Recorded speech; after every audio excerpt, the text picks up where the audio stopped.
Good morning, everybody. Thank you so much for being here with us today. And I'm just really excited, guys. It's Saturday morning. It's time for a little bit of coffee. It's time for just a breakfast, enjoying the day. I'm ready to go here as we're getting ready to interview an amazing guest. But thank you guys, first and foremost, for all your show support and supporting my EdTech life, and also for always staying techie, my friends.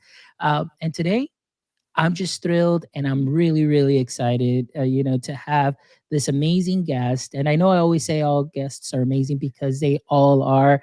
But today it's one of those conversations that I've been wanting to have with Jillian DuBois, who is joining us here all the way from Tampa in that area.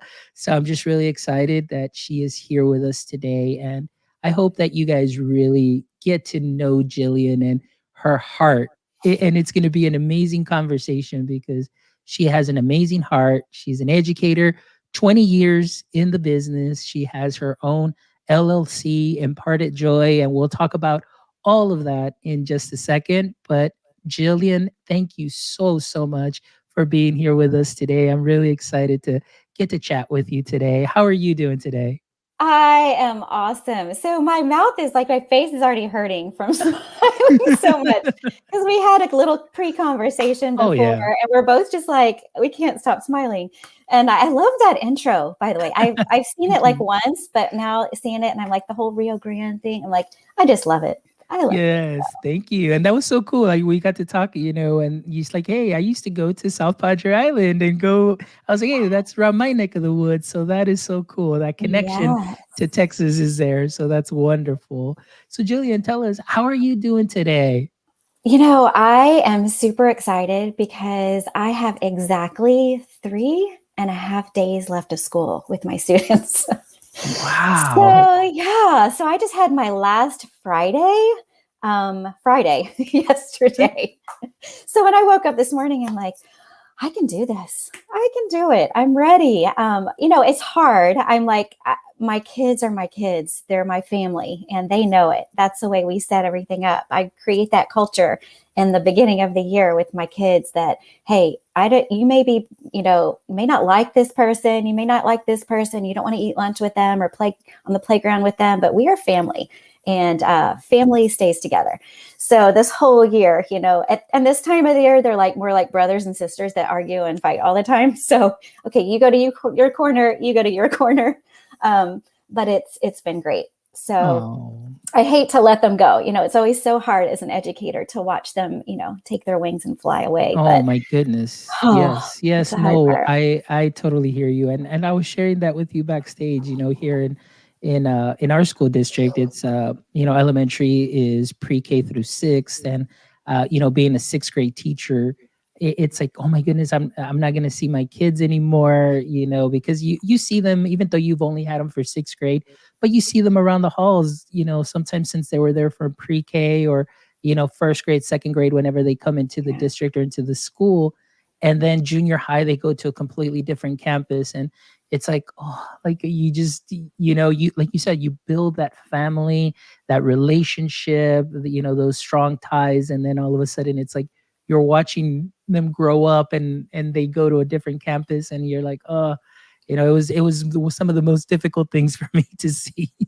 Definitely, definitely. And it's nice when they can come back and, they'll circle back around or they'll poke their head in, and give me a wave or whatever. But yeah, sometimes I don't even recognize them. When they get into like 5th and 6th grade, I'm like, oh, who was that again? Like, I mean, Oh they're yeah. 2nd grade when I have them, but they change and evolve so much by the time they get to that Oh age. yeah. Yeah, yeah. No, I totally get it. I've seen some that because I started off as a high school teacher and then went down to elementary. So when I've seen some of the students that I've had in high school that are now teaching in the same school district, and I'm like, oh my goodness, like I didn't recognize them until they came up to me and say, hey, uh, Mr. Mendoza. I was like, yeah. It's like, oh, you taught me algebra. I was like, wow, like that is amazing. So yeah, they definitely, but it's so worth rewarding though, because you see them doing some great things and you're like, wow, this is wonderful. So it's really, really cool to see, I guess, the love and the fruit of the labor, that passion that we have for education. So that's really cool. Well, Exactly. Jillian, so let's talk a little bit more about your background. Like I mentioned, we talked about, you serving as an educator, but just tell us a little bit more specifically, your context and education. And if you wouldn't mind adding something here for our audience members, tell us something interesting about yourself that people may not know. Interesting about myself. Okay, well, I've lived for 30 years in Florida, but I was a native Texan. Well, I wasn't. I don't want to say I was because I still am. I'm a native Texan, born and raised in Dallas, Texas. And that is where my heart is. And anyone that is from Texas, Fonz, I mean, everything in Texas is bigger and better. So what we always say, I grew up on a farm. Actually, when I was in high school, my parents bought a farm and we built a house on 35 acres. So I grew up around cows and chickens and fish and all kinds of stuff. So Oh wow, that is awesome. yeah. Yeah. And then it's so funny that you mentioned that I grew up on a citrus farm. That's where my dad worked. And so it was just those experiences. We didn't really have the cows or anything, but I mean, we were just, covered in citrus. I mean, it was amazing. I walk out the front door, we had the navel orange orchard right outside our front door. In our back door, we had the ruby red orchard, and so it was freshly squeezed orange juice when everything was in season. Grapefruits. It was, and then of course they would grow corn. So when that season came about, I mean, we would just have corn all the time, and so it was so cool just to walk out and be able to get that fresh in the morning.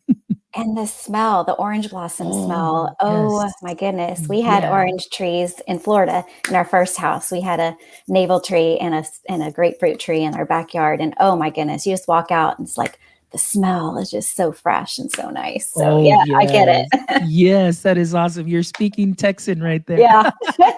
Oh my goodness, my friend. Well, let's talk a little bit about education. Like you said, you're an elementary teacher, and how long have you been in education for now?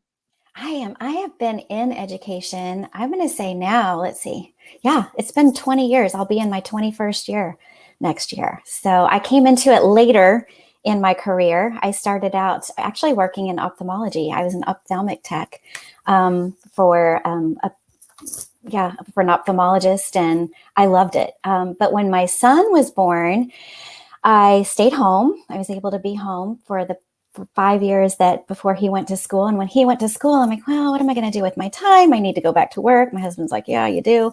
So I went back to work and I started out part-time working in his school.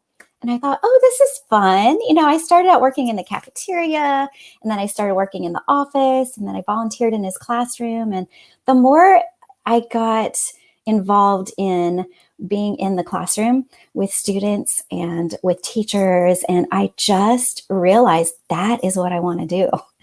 My formal training was not in education, but in Florida, 20 years ago, they had a shortage of teachers. So if you had a 4-year degree, they could take that 4-year degree, and we called it, it was like a transformation to teaching type of degree. So I took 15 hours at a local community college, and they took all of my credits from my degree and combined that, and it gave me an education degree. So I jumped into the classroom with no formal training. I mean, as soon as I made that transformation, I started teaching third grade, and that was my son was actually in first grade at that time. So yeah, so I just jumped right in, and I loved it. But not having that training back then, and not having that internship and facilitating relationships with other teachers and educators and leaders, it was really stressful.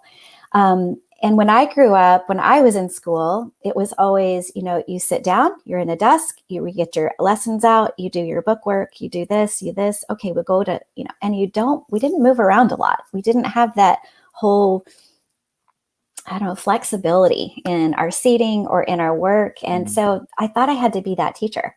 I thought I was that, okay, everybody sit down. I'm going to teach you. Here's what you need to do. And I'm going to grade you on what you turn in. And it was very, very, I was like that author. I don't know. I don't know if that was like totally, I don't know. It was like, I wasn't that kind-hearted. I was more like, let's get through the book, please. Don't talk. Oh, no, we'll hear a conversation later. Let's just get through this lesson. So yeah, something that I wish I knew before I had started teaching was the whole growth mindset process. that, you know, and I think I've evolved since then, and I'll kind of tell you how that evolved for me. But I was so hard on myself. So if I didn't get through the textbook, if I didn't get through all the lessons, I thought I was a failure. If a student, wasn't reading at the level I thought they needed to be reading at, I thought I was a failure. So yeah, so I got very burned out very quickly. And I worked in that area until my son got into 6th grade, 7th grade. And he was a struggling student. And he has dyslexia, ADHD, OCD. He's got some issues and has always been that struggling student that never really had enough of a struggle to be considered like to have enough support behind him, formal support. So we had a lot of support at home, which thankfully I knew how to do that being a teacher and being a mom. So I gave him a lot of support at home, but it was hard. It was very hard. So when he got into middle school, our family made a decision for me to step back and to homeschool him.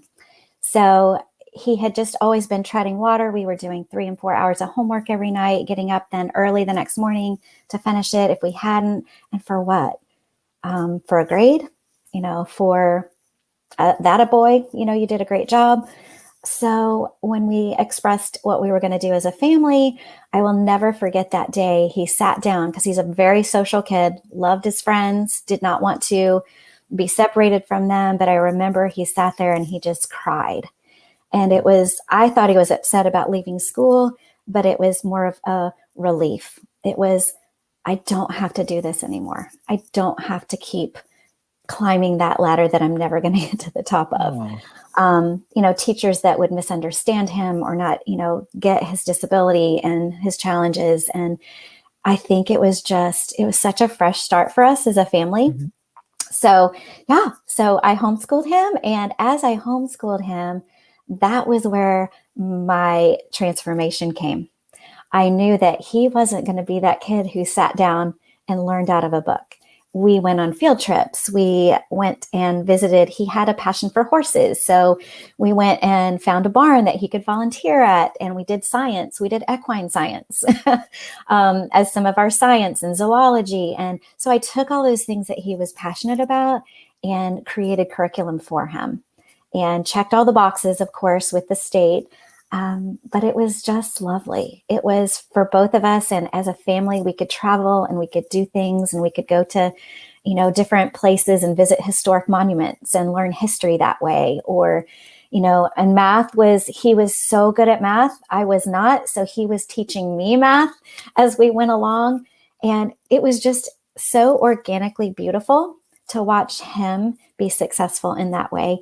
And it helped me just get that kind of what I needed to be that teacher that was going to be, when I went back into the classroom after he graduated, I was a completely different person. And that was 6 years ago. Wow. Yeah. And I've never looked back. That is an amazing experience, Jillian. And you mentioned, you hit on a lot of things there that, number one, I am a big fan of. And I'm thankful that you did have that opportunity, to be able to teach your son what it is that you needed to do. And one thing that you mentioned is like, we made sure we still checked off all the boxes in the curriculum, even though it didn't look like maybe what people think education should look like, because it's like, oh, it's got to be in the 4 walls. It's got to be in a classroom setting and so on. But you were still able to cover what you needed to cover. But I think what I got out of it is that you created a learning experience. And I think that that's something that oftentimes those experiences, maybe myself also, even coming in from a business background, and very similar story, business background, transitioning, had certain credits. I didn't know how to teach. I knew the subject, like I can teach math, but it doesn't mean that I'm a great teacher. It's like, and that's something that, I've in my mind is oftentimes is, yeah, you may, have a degree in math, but can you teach math? that's something that's completely different. And so I guess like with you creating those experiences and in yourself learning to think outside the box, that growth mindset, I think that is just so wonderful, that in education, I would be thrilled to learn in that aspect. And as the years progressed, like you mentioned, I started growing and seeing, my some of my fellow teachers, the way that they would do classroom settings and being very, organic, very collaborative, and just kind of honing in those skills. And it was just an amazing experience. So I can only imagine how great the classroom experience is now that you are offering, and your kiddos just loving it because you understand what each student may need, what to look for, and how to improvise, adapt, and overcome when certain situations may come. And that is amazing, Jillian. That is so cool. It just Yeah. really fills my heart with joy, that experience that you shared. Yeah. So I always say my son was my biggest teacher. He was my favorite teacher because Yes. honestly, he taught me so much. I mean, everything we did was very untraditional.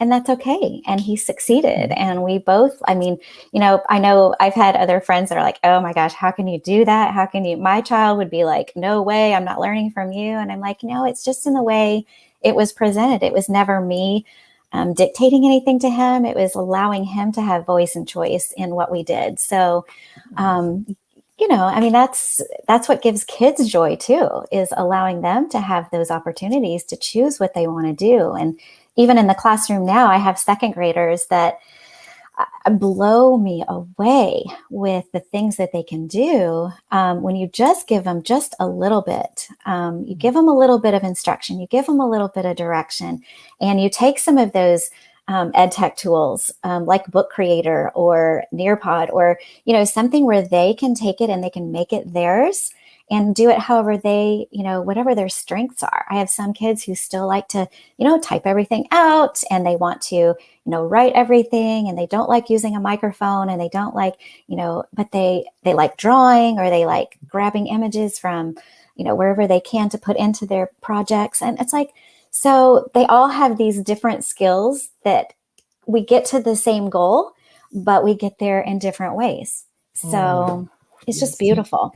Yes, you're completely speaking my language. I Yeah. love exactly everything that you mentioned there is the way that I would model my classroom. Probably the last 5 years in the classroom before this position as an instructional software specialist, it was just creating those experiences and, like you said, finding the students' strengths and weaknesses, but still being able to uh, get a learning artifact from them in the modality that they felt comfortable with. We've got multimodal learners, and oftentimes we just want to keep them inside one box, and this is the way it always is, and not allowing them to be creative and express themselves and show you their learning process, their thought process, which I think Yeah. is something that is incredible because, like you mentioned, oftentimes my students, and I agree with you, were my biggest teachers because I always Yeah. say first period, I just introduced the tool. By fourth period, man, I looked like an expert, but because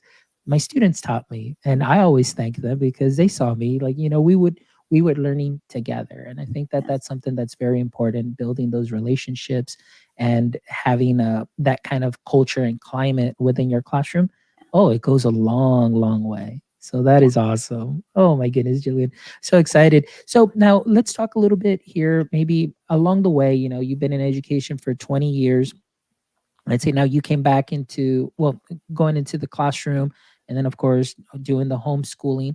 But what were some of the things that might have come up as far as maybe a mistake or failure that you experienced maybe during this time or currently? And what did you learn from it? How has that made you maybe a better teacher now?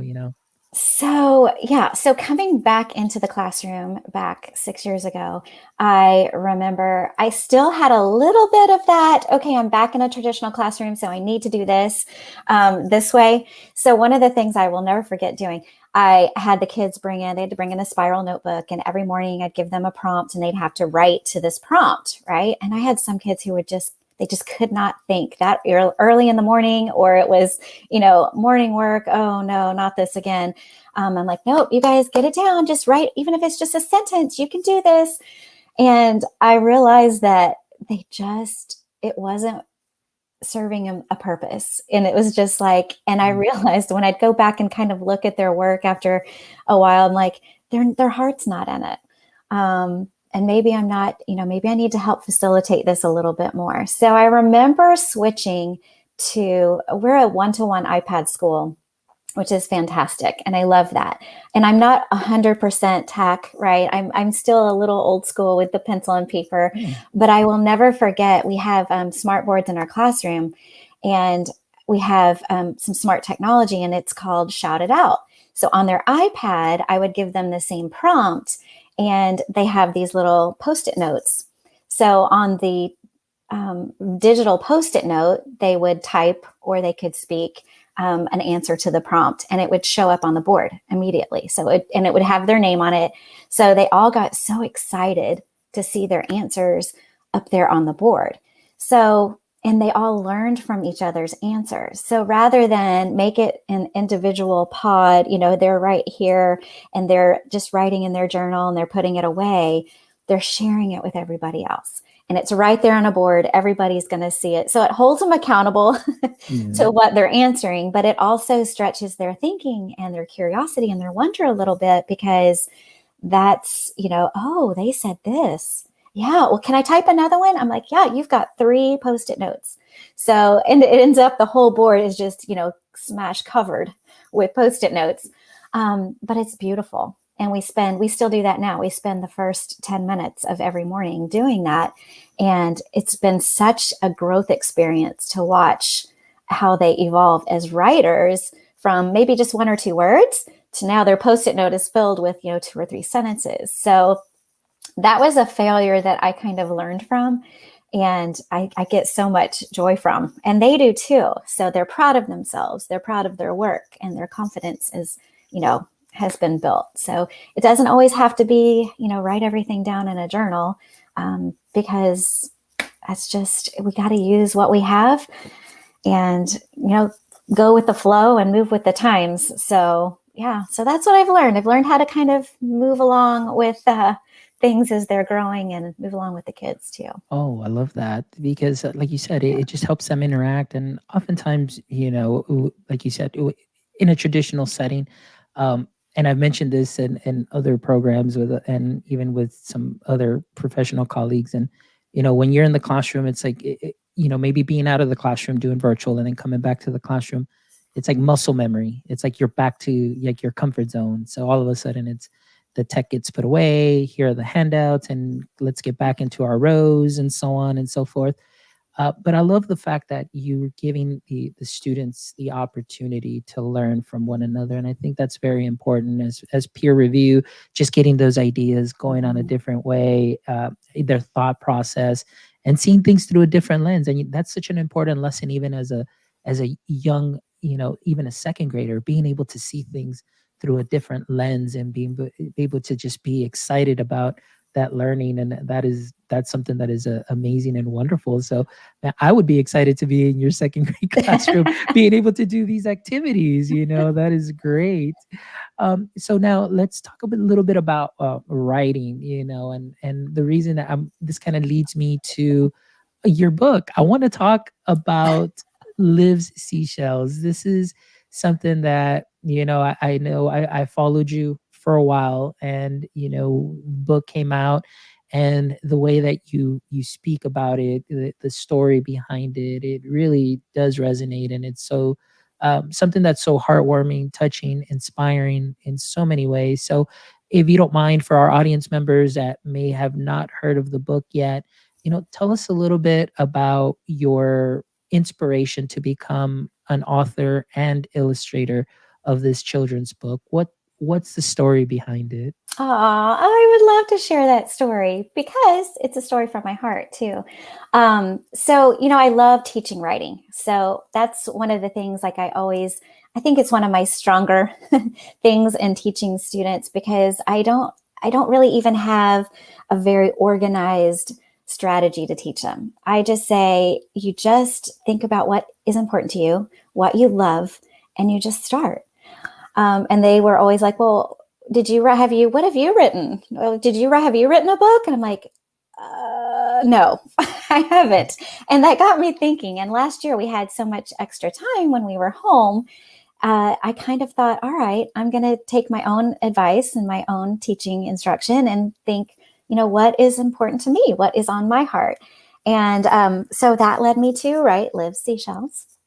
And I did the illustrations as well. I love to draw. I love to paint. I love to do all those kind of things. And I have found amazing ways that are not traditional paints and paintbrushes.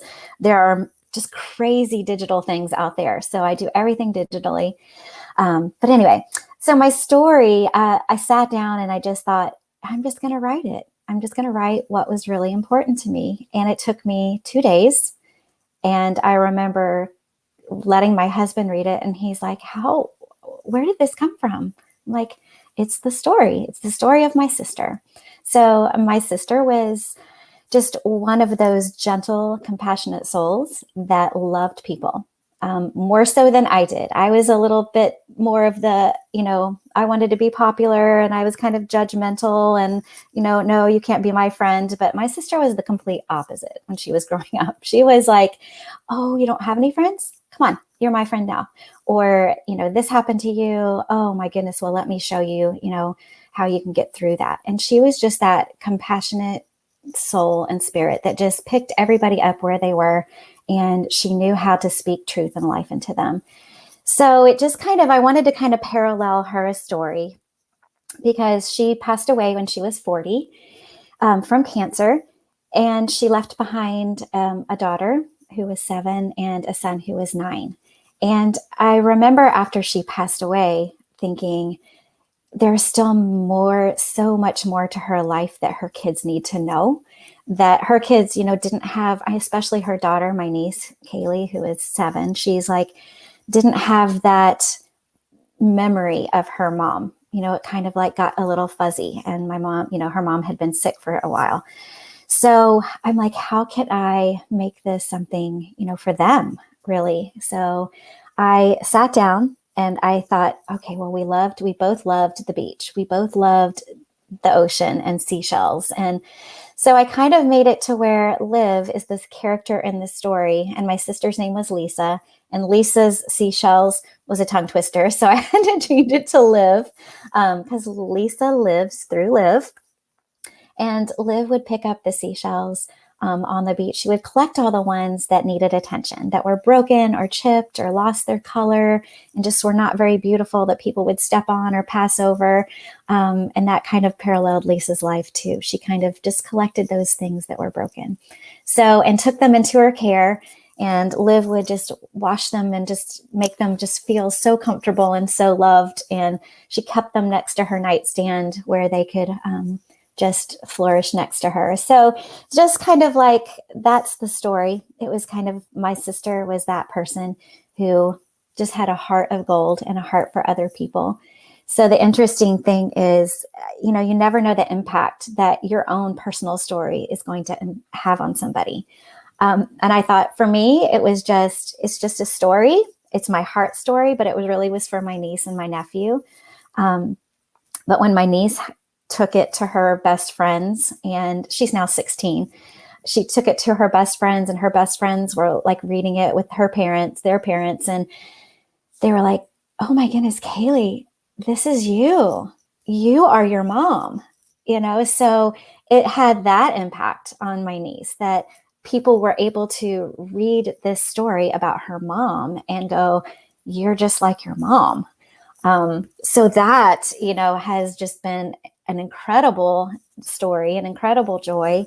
I've also had the opportunity to share it with my students and parents and families. And I had one little girl in my class, makes me tear up, who did not speak at the beginning of the year. Very quiet, just would not say a word. I'd ask a question and I could just tell I couldn't call on her because it would embarrass her. So just kind of let her, be quiet. I'd try and just kind of encourage her and coax her out of, her shell every once in a while, and she'd smile, but she'd put her head back down. And I will never forget, after I read this story, she came in with the book she had ordered on Amazon, and she came in with it, and she brought in a seashell that was broken.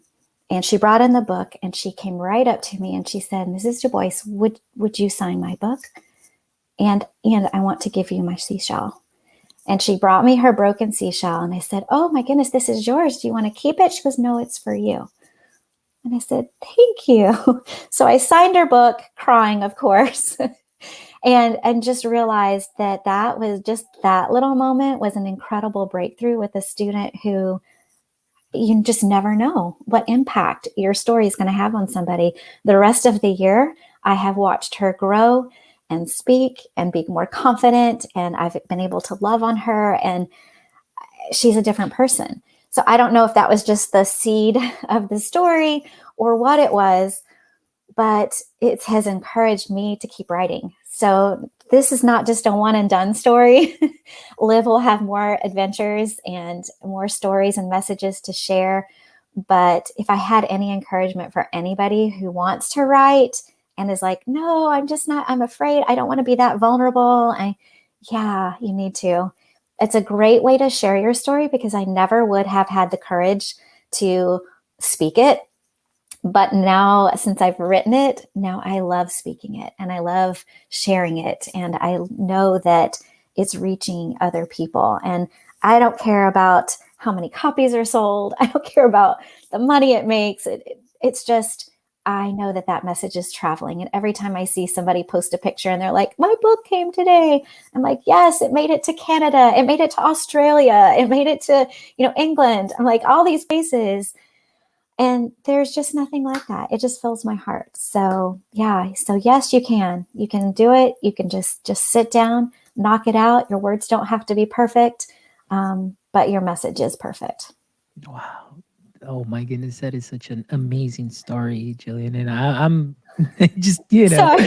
yeah, but it's just great because it just really does resonate. And it just, what I love is that, just it shows your heart, your passion, and the impact that this story not only um, is having with your second grader, but with your niece. And now the story is being read around the world, and it's touching hearts. And so one thing that I love that you mentioned is everybody has a story, and we can all learn from one another. All of our experiences, some may parallel, some may not, but there's power in somebody's story because it can help you when you may find yourself in that situation.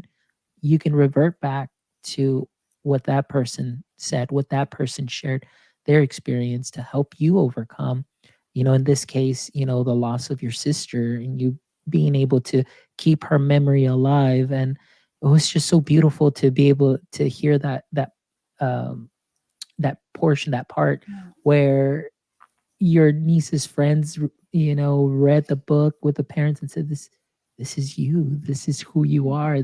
You're the same person. And just to keep that memory alive is something that is amazing. And I thank you so much for sharing that and putting yourself out there in being vulnerable in that sense. And I think it is important. Sometimes we as teachers or educators, or even just as a person, we find it difficult to put ourselves out there and seem vulnerable because we want to be strong and we want to seem like we have it together, but we really don't.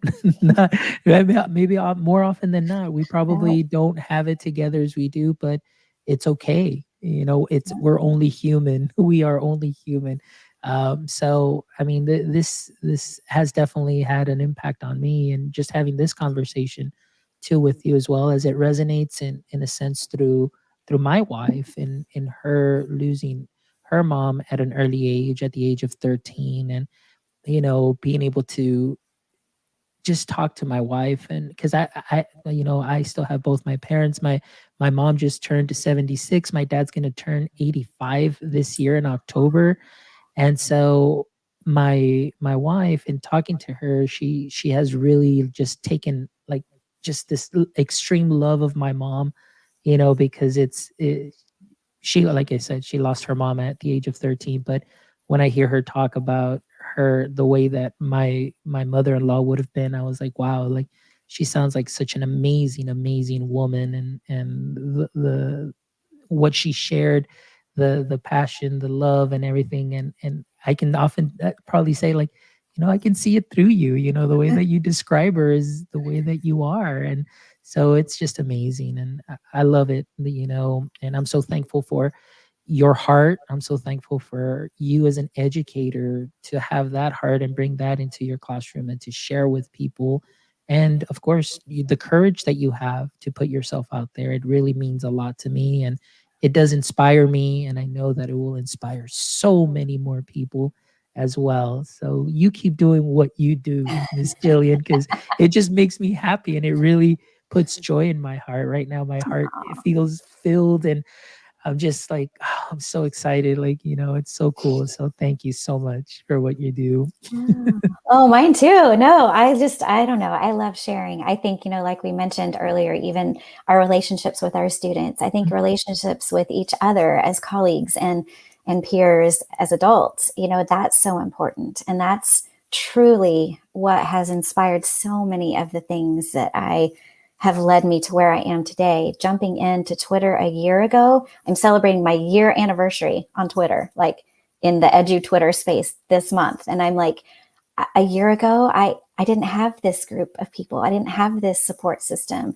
I didn't have these best friends. And yeah, I call them best friends, that just allow that growth and that support and that encouragement, that all you have to do is just jump on and just look at what everybody is saying. And I don't know, it's beautiful. It's beautiful when you can connect, and you connect with those people who are like-minded and have similar heartfelt sentiments that you do. Yeah. So. And I love that, because that was kind of my next question. It's like, what opportunities have come from putting yourself out there? And, like you said, just a year in, in Twitter, and the connections that you've made. And for myself, I love to call it my PLF, my personal learning family, because every person that I connect with, much like you, like, all has a story, and I'm like, wow, I want to learn more about them. I want to learn what they've done, and for me, it's just a growth process, and this is my passion project. For me, is just to connect educators, creators, one show at a time, and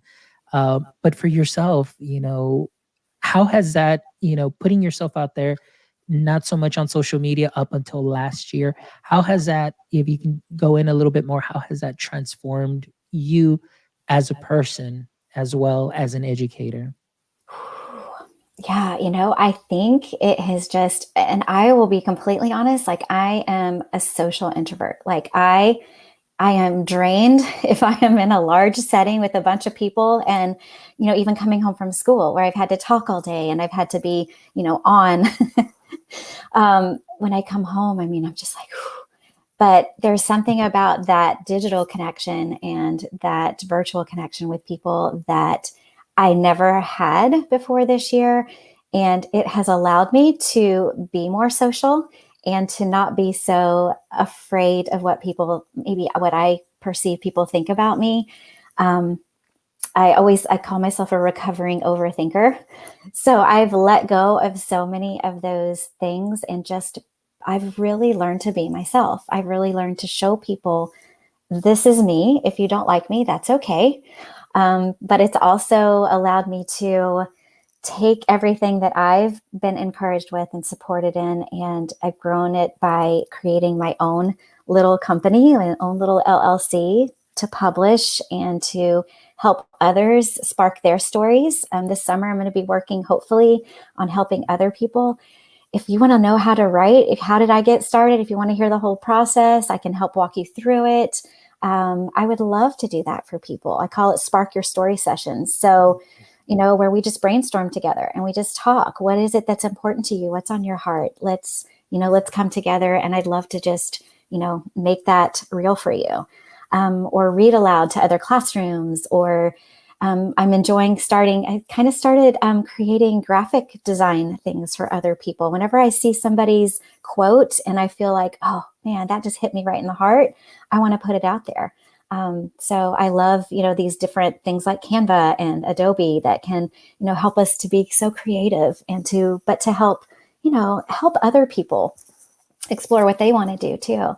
So yeah, so I never would have done that. I think it's given me courage. It's given me strength, but still have that connection with people and relationships to make all this happen and all this happen together. So it's just incredible. I feel so blessed. Oh no, I feel blessed too. Like I said, when I first saw you and heard about you and then the story and then just following you on Twitter, like I love I mean, I follow you on Facebook also as well, Yeah. and there's always that I have my personal and then of course my professional, but I think I have you on my personal and I love it because it's just so inspiring in the morning too. It's like, all right, like, I'm always gonna find something that is gonna be inspiring, help me put a smile on my face and just to start the day off on a good note. So I'm really excited that I've connected with you because you definitely, always, it's the timing is always right. When I'm flipping and looking through, I'm like, oh, like, man, like Jillian knows, like she knows. So that is so cool.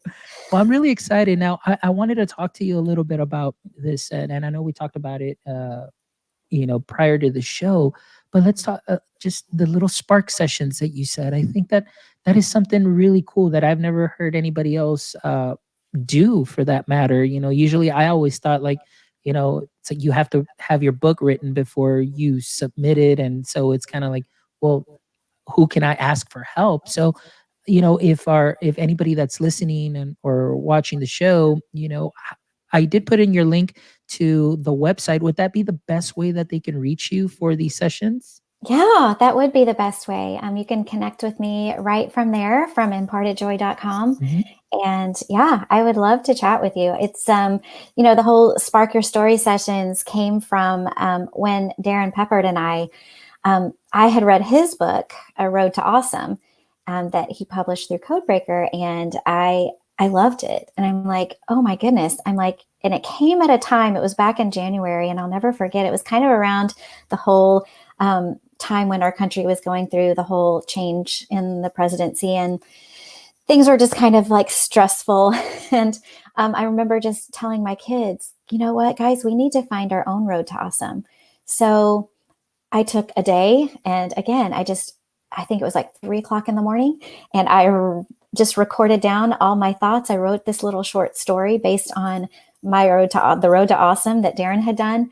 And I shared it with my kids the next day, and we all created our own roads to awesome. And it was like, all right, I got to share this with Darren. I'm like, Darren, we need to do this for kids. I mean, kids need to know that there's a road to awesome too. And let's get it out there. They're young. They get it. And I even had one of my students that went, yeah, it's really not a road. It's really what's in your heart. I'm like, yes, that's exactly it. So I have that one too. So when Darren and I talked, it was kind of like one of those Spark Your Story sessions. We just kind of like said, well, let's do this. And yeah, well, what do you think about this? And how about this? And we could name him this. And, oh yeah, he could take this. And it doesn't have, and we just had that creative brainstorm session that just was like, this is it. And yeah, then we published that through Road to Awesome. So it's just those things that if you want somebody to just shoot ideas with, or I can help walk you through the journey. It's just, it's what I want to do. I want to help people. And if it's especially with children's books, I think as teachers of younger students, older students, students need to see our hearts. And whether it's through a children's book or a story or a short story or Google Slides, however you want to present it, we need to get that out there for them. So. Oh, that is great. I love it. I Yeah. love it. So I did share the link and they will be on the show notes as well. But let me ask you a question here too. I will kind of change it, as we kind of start wrapping up and so on. But, right now, what's been the biggest challenge that you're facing or right now? What's the biggest challenge facing you right now, I should say? Yeah. Biggest challenge facing me right now. And it's funny because I have a blog and I blog every once in a while, but this is actually the next thing that's in my head and my heart that I'm going to be blogging about, but it's reframing being misunderstood. And I've just in the past several months, there have been some circumstances where I have been misunderstood. And we've all been there. We've all felt like, no, this is not what I meant. This is not, you're taking this wrong. You're judging me for something that maybe was misperceived. And it's hard. It hurts. So I've worked through that, reframing that misunderstanding and reframing it to how can I learn from this? There's two sides to every story. And while I think I'm being completely misunderstood, there were some elements to it to where, no, I did contribute to the situation. So, you have to reflect and you have to be willing to look at yourself and be honest with yourself and go, okay, I wasn't completely in the right here. Yes, I was misunderstood, but I'm going to take that and I'm going to change it and I'm going to frame it in the right direction to where it will put me on the right path. Because we do have that path. We can choose. We can go left. We can go right. We have a choice, and how we take that choice and how we diverge on those roads makes a difference. Oh, great. Well, that's wonderful. I'm looking forward to reading that. And of course, again, it's your experience, you're sharing it. And I know that it'll definitely be helpful to many other people, although they may not be going through it right now in the situation, but it happens. I think I always tell everybody say the worst thing that you can say is it'll never happen to me, but always be ready and, definitely looking forward to that. So let's lighten it up a little bit here. And here you go. If you could have a billboard with anything on it, Jillian, what would it be and why? Oh my goodness. I just 3 words. Be the joy.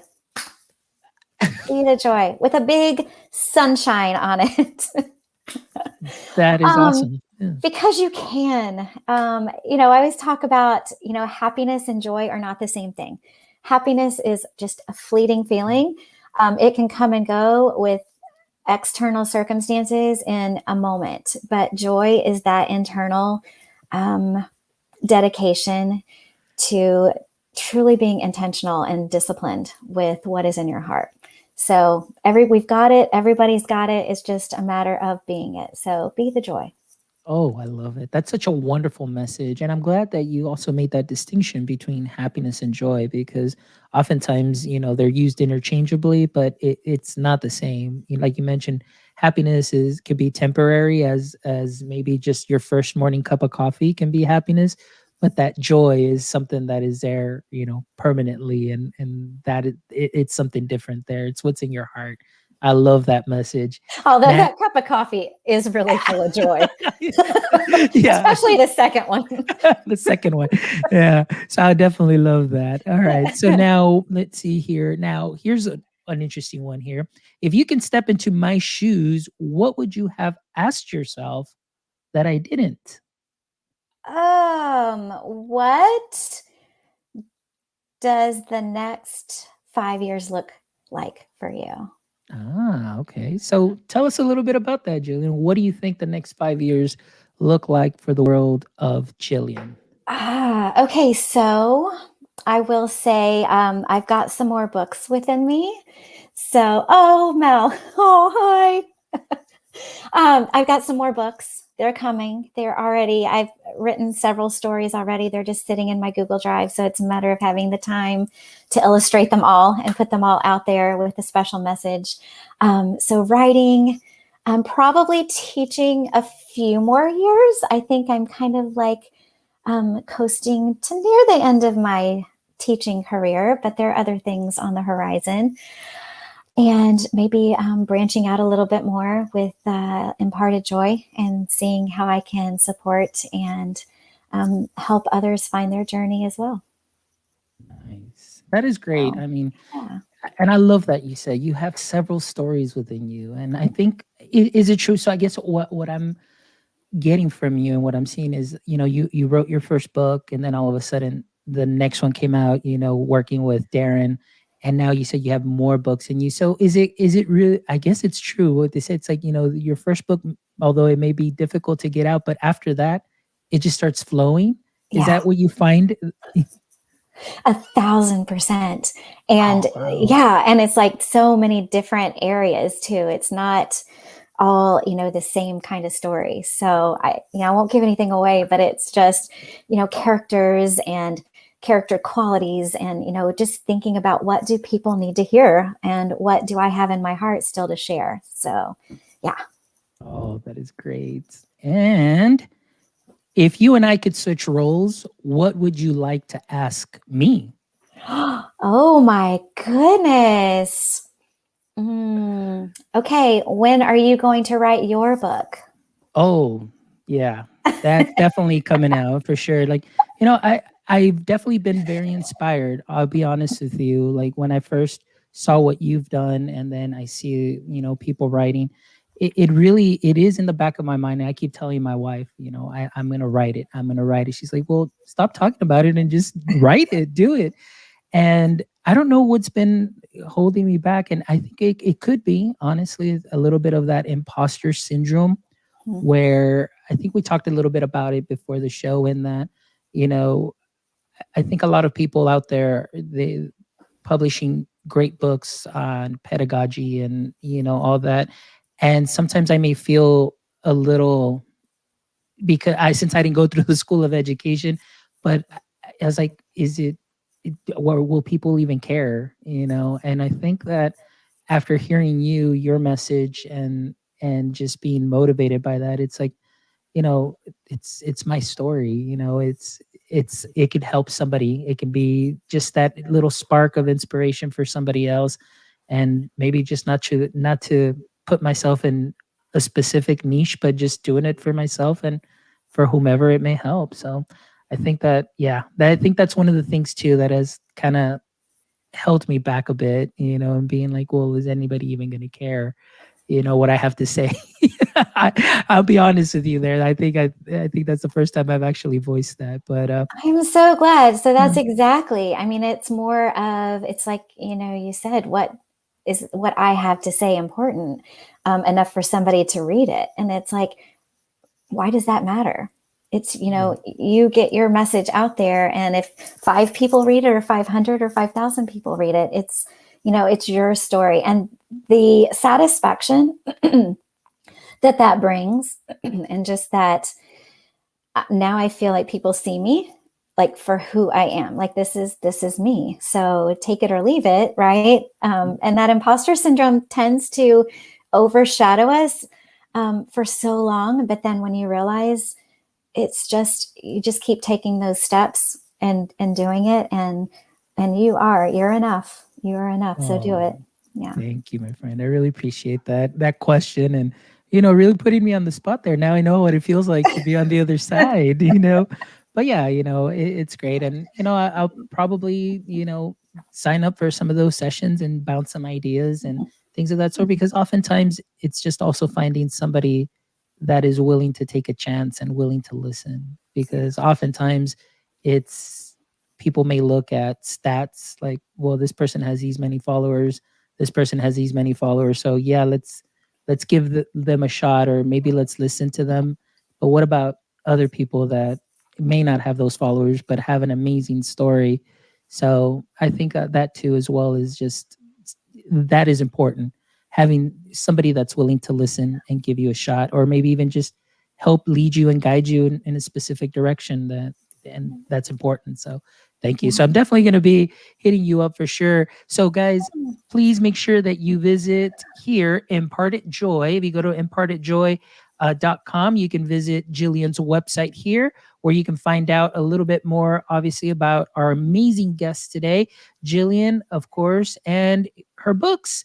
Look at that. So you've got summer 2021 here, and to be determined right here as far as the date, or to be released. But you've got Live Seashells, you've got Road to Awesome, a journey for kids. So guys, please make sure that you visit the website. You can contact Jill here as well, and look, even schedule a session to spark your story, guys. So all of you that are out there listening today, or maybe you're going to be rewatching or listening to this on your favorite podcast player, I hope that today you really just experience the joy that I experienced in being able to have just an amazing, genuine conversation with Jillian here, who just has this joy, and she really imparts joy. She really fills you up and has just a wonderful story. So please make sure that you follow her on her social media, on Twitter, on Instagram.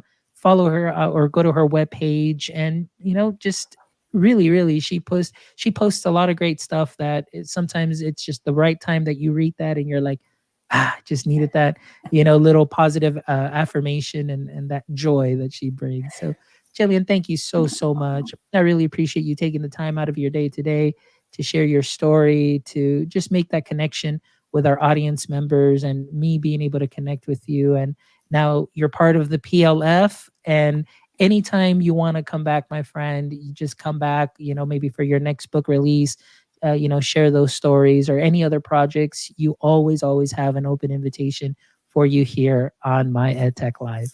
Oh, thank you, Fonz. It was like having a conversation like with my best friend. It really was. Thank So thank you. you. Yes, of course. And again, for all our audience members, thank you so much for all of your support. Guess what? We hit over 3,000 listens now. And so that's been great in about a year.